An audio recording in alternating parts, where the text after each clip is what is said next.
درې بمه یوازې په دغه وسرای کې ولګېدل، 3 دانې بمان، یو دلته ولګېدی، یو پر هغه ځای بلو خواته ولګېدی. موږ چې ووتلو د خونې څخه دلته ولګېدله، اول هلته ولګېدی، موږ چې ووتلو بیا دلته پسې ولګېده، سرای تباه شو. ته غواړې چې بیا د افغانستان څخه ووځې د خارجان؟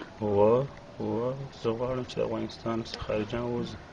دا حال خو زموږ نه دی خوښ، نه د هېچا خوښ دی. اوباما ته ته څه پیغام لرې؟ اوباما ته بس دغه پیغام لرو چې بلا زموږ د ملکه څخه خپل پوځ وباسي په خوښه خوشحالي، اخر یې وخت ووځي چې وځي، اوس چې لا ووځي، ښه په خوشحالي دې ووځي، بیا دا زموږ ملک را پرېږدي. موږ یې ګرده داسې وکړو، چا ګوتې نشته، ګوره دا زما ګوته په دغه بمبار کې ولاړه، چا پښې نشته، چا سترګې نشته، چا لاسونه نشته، ګرده تن یې خراب کړي، در بدره یې کړي.